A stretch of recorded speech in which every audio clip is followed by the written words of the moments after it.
네, 여러분 안녕하세요. 반갑습니다. 주식 황금 돼지 이건희 인사드리도록 하겠습니다. 채널 보시기에 앞서서 구독과 좋아요, 알림 설정 한 번씩 눌러주시고요. 어제 말씀드리자마자 굉장히 많은 이러한 다양한 비난들이 있었는데 그 비난들을 무시하고 시장이 전체적으로 전부 다 폭등이 나왔습니다. 어제 제가 방송에서 급하게 올렸죠, 여러분들. 겁먹지 마시라. 저점 매수 기회가 될 거다라고 강조, 그리고 또 강조를 드린 것 같습니다.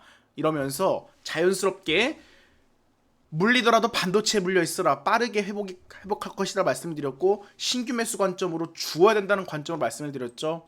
어제 그렇게 많은 분들께서 폭락이 순식간에 이어지다 보니까 이성을 못 차릴 수는 있어요. 자, 그렇지만 반대로 오늘 무엇보다 가장 빠르게 강하게 반등 시그널이 나왔다는 점에서 굉장히 긍정적인 의미를 담고 있다는 말씀 전해드리도록 하겠습니다. 그래서 지금 상승이 나온 상태에서 아직 우리 시장 삼성과 SK를 필두로 해서 나온 히든 카드라든가 재료가 단 한 가지도 없습니다. 결국에는 다시 말씀을 드리겠지만 외부의 리스크에 의해서 하락을 했지만 삼성과 SK의 펀더멘털적인 측면은 훼손되지 않았다라는 점을 다시 한번 강조를 드릴게요. 자, 그러면서 모든 이슈를 다 되짚어 봤을 때 저는 이렇게 정리를 하고 있습니다. 어떻게 정리를 하고 있느냐? 결국 우리 대한민국이 돈 버는 게 배가 아프고요. 삼성과 SK가 돈을 막대하게 버는 거에 대해서 동맹이라는 미국 플러스 빅테크들이 그동안 어땠습니까? 갑질을 엄청나게 했죠. 이제 우리나라와 삼성 SK가 어마어마한 돈을 벌어가는 과정에서 배 아파서 난리를 못 쳐서 안달이다라는 말씀으로 정리를 드리고 싶습니다. 첫 번째 시초가 이거였죠. 애플의 창신 메모리. 그리고 또 하나가 있습니다.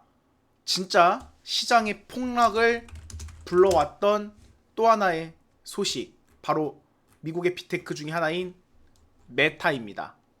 애플과 메타가 총대 메고 삼성과 SK를 압박하는 과정으로 저는 인식을 하고 있습니다.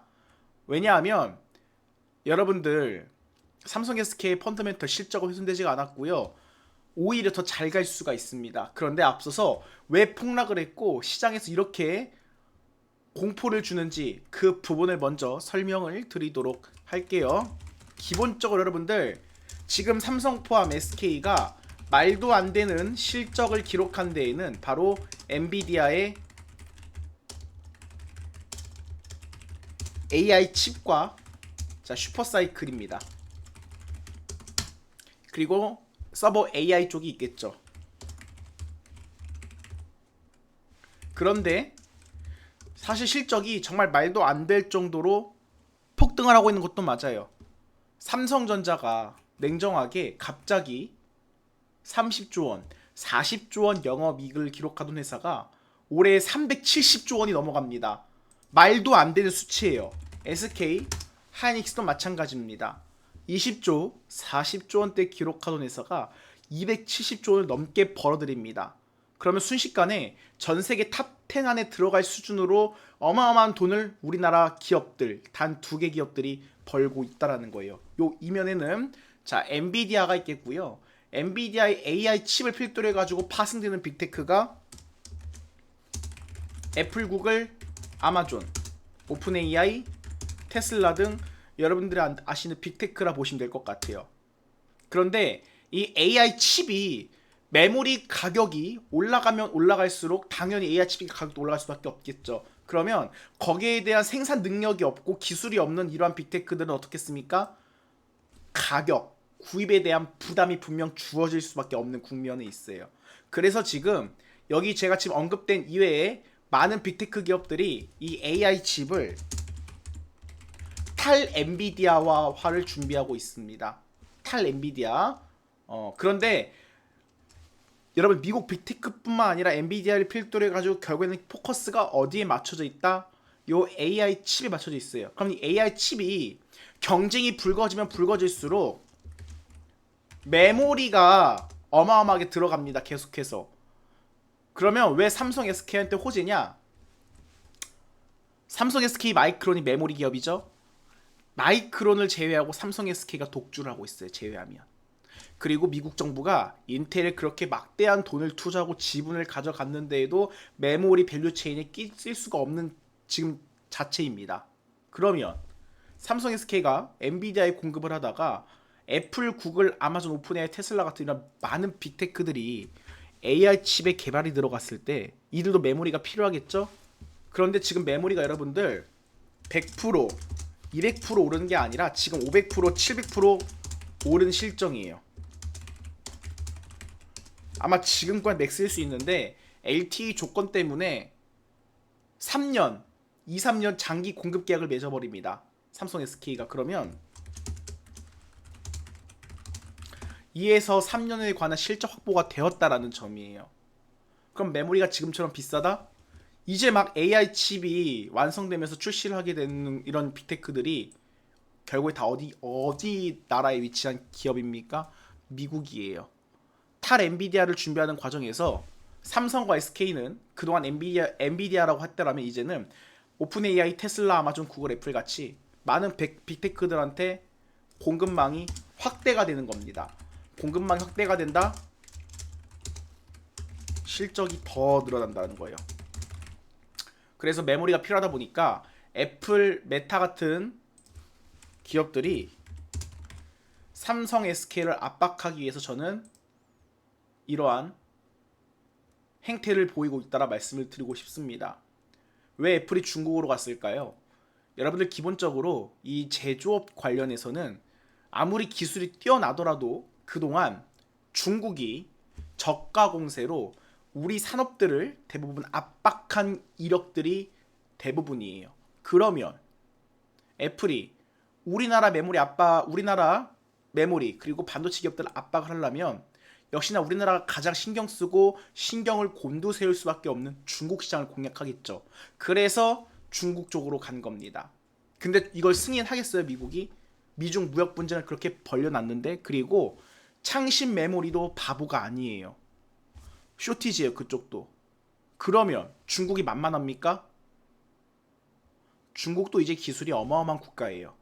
어쩌면 미래 세대에 앞서 나가는 기술들은 전 세계를 통틀어 좀 냉정하겠지만 중국이 가장 많이 앞서고 있어요. 그런데 중국이 예전처럼 저가 공세를 펼친다?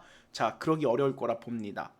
그런데 이렇게 해야 단독 공급망, 독점이 무너진다란 이런 공포성이 내재가 되면서 주가 하락으로 이어질 수 있어요. 또 하나 메타, 남는 연산자원 외부에 판다?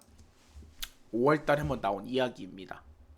그리고 이러한 관점으로 이들이 장난을 쳤을 때 어떻게 파생될까요?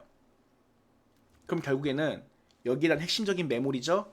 저는 삼성 SK가 이 판의 줄을 쥐고 있다라고 생각하고 있습니다. 그래서 크게 겁먹을 필요가 없다라 말씀을 드렸던 부분이고, 여기에 대한 밸류체인 구조를 이해하고 계시면 삼성과 SK 주가가 지금은 뭐 ETF, 단일 ETF, 레버리지 등 워낙 변동성이 심하기 때문에 여러분께서 감당하실 만큼 정말 혼란스러울 수 있겠지만 결국에는 실적을 기점으로 해서 계속해서 우상향 가능성에 무게를 두고 있다라 말씀을 드리는 겁니다. 그러면 자연스럽게 삼성 SK가 아니라 여러분들은 여기에 대해서 수혜를 받는 종목들이 이렇게 하락이 나올 때마다 공포에 매수를 하라고 말씀을 드리는 거예요. 올라갈 때에도 50%, 100% 무섭게 올라갑니다. 빠질 때에도 하루아침에 10%, 20% 빠지는 실정이에요. 그러면 상승 추격이 아니라 올라갈 때 매수해서 가장 폭락할 때 손절 고민을 하는 게 아니라 폭락할 때 모두가 공포에 질려 있을 때 매수를 해야 된다라고 말씀을 드리는 거예요. 자, 그러면 삼성 SK를 필두로 해가지고 이 반도체 소부장 앞으로 시장을 더욱더 주도할 수 있을 겁니다. 여기서 코스피는 계속 가는데 코스닥은 왜 이렇게 부진하냐고 하실 수가 있어요. 그럼 코스닥 같은 경우 제가 한번 짚고 넘어가도록 하겠습니다. 삼성 SK 필두로 해서 코스피는 상위 종목에 반도체가 많이 올라와 있어요. 그리고 SK 하이닉스가 올라가면 최대 주주인 SK 스퀘어도 수혜를 봅니다. 삼성전자가 가면 삼성물산, 삼성생명도 부각을 받아요. 그러면 삼성전자, SK하이닉스가 계속 올라간다고 한다면 분할로 관점으로 포트를 몰아갈 때 지분그룹주를 모으시는 것도 하나의 방법이다 말씀을 드리겠고요. 코스닥은 굉장히 어지러울 겁니다. 여러분들이 상상하시는 이상대로 저는 굉장히 좀 어렵게 다가올 수 있다라 생각을 하고 있어요. 왜냐하면 우리 이번 그 대한민국 정부의 목표가 뭡니까? MSCI 선진국 지수에 우리나라 증시가 편입이 되는 거예요. 그런데 글로벌 요건에 이렇게 변동성이 심하고 혼란스러우면 당연히 편입되기가 어렵습니다. 그러면 그 조건에 맞춰야 돼요. 그러면 지금 현 시점에서 그 조건에 맞출 수 있는 부분이 뭐가 있을까를 한번 생각을 해봐야 된다고 생각을 합니다. 2차 전지가 줄까요? 아닙니다. 우리나라 금리가 미국보다 낮아요. 그러면 유동성으로 주가를 끌어올리는 데는 분명 한계가 있습니다. 불확실성이 주어지는 과정에서는요, 숫자로 증명하고 수출을 통해서 막대한 돈을 버는 기업들이 수혜를 볼 수가 있어요. 기본적으로 MSCI 선진국 지수에 포함이 되려면 첫 번째, 주주 환원율이 대략적으로 40% 이상 넘어가야 됩니다. 주주한테 환원을 해주려면 상장사가 어떻게 돼야겠어요? 돈을 많이 벌어야겠죠. 주주한테 환원해주고 그들도 남을 만큼 돈을 많이 벌어야 됩니다. 그럼 지금 시점에서 누가 가장 유력할까요? 반도체 소부장이라 보고 있어요. 2차 전지, 자 이렇게 유상증자 때려버리고 시장에서 개인 투자자들한테 엄청난 신뢰감을 잃고 있는데 이러한 주식들이 코스닥 상위에 있으면 우리 시장은 선진국으로 가기가 어렵습니다. 최근에 보시면 주성엔지니어링, 원익IPS, 리노공업, PSK, 심텍, 이오테크닉스, HPSP 등 삼성과 SK의 밸류체인 라인을 타고 영업이익률이 어마어마하게 나오는 기업들이 빠르게 치고 올라오고 있어요. 그럼 삼성과 SK가 내년, 내후년까지 슈퍼사이클이 이어진다 가정을 했을 때 여기에 관한 소부장 기업들도 어떻게 된다? 영업이익이 폭증하겠죠. 그러면 이러한 기업들이 당연히 돈을 많이 벌었기 때문에 우리 지금 현 정부의 여건에 맞춰가지고 충분히 주주 환원을 해줄 수 있을 만한 여건을 갖춘다라 보고 있겠고요. 그리고 두 번째로는 시장이 튼튼해야 됩니다. 그리고 거래가 활발해야 돼요. 요동치면 안 됩니다. 그래서 정부 차원에서도 지금 시간을 연장하려고 하는 이러한 패턴들이 일어나고 있다라 보시면 될 것 같아요. 상식적으로 생각하면 우리 시장이 어제가 코스닥이 30주년이었잖아요, 여러분들. 수십 년간 이어져 온 습관이 있고 버릇이 있는데 이게 하루아침에 고쳐지겠습니까? 그러면 이것을 고쳐나가고 다시 재정립하는 과정에서는 어마어마한 혼란성과 변동성이 있을 수밖에 없다라 생각을 하고 있어요. 그래서 여기에 대한 부분을 빨리 캐치를 하고 우리가 적응해야 될 필요가 있다라는 말씀을 드리도록 하겠습니다. 그럼 코스닥은 언제 가느냐? 그래서 반도체 소부장 그리고 지금 저평가이지만 실적이 잘 나오고 있는 화장품 엔터 쪽도 이렇게 숫자로 찍고 실적이 잘 나오는 종목들 위주로 편입이 되어야 한다고 생각을 하고 있어요. 그러면 코스닥도 나중에는 어떻다? 자연스럽게 이 코스닥 시장을 주도하는 명확한 주도주가 실적이 탄탄한 것함과 더불어서 주주환원, 글로벌 여건에 선진 여건에 맞출 수 있는 그런 기업들 위주로 빠르게 성장하는 것이 관건이다라는 말씀을 드리겠습니다. SK, 삼성 걱정할 필요가 있다 없다? 없다란 말씀을 드리겠고요. 자, 어제 폭락장에서 공포에 질렸지만 과감하게 매수하신 분들은 오늘 큰 수익을 거두고 계실 거라고 생각을 합니다. 그리고 폭락할 때 겁먹는 게 아니라 추가 매수로 대응을 했다고 한다면 충분히 실적 발표 이후에 반등장에서는 분명한 거는 가장 빠르게 회복할 수 있는 것도 결국에는 반도체이지 않을까라는 생각을 가지고 있습니다. 실적 발표가 남았고요. SK하이닉스는 ADR 이슈도 남아 있습니다. 아직 히든카드가 나오지가 않았어요.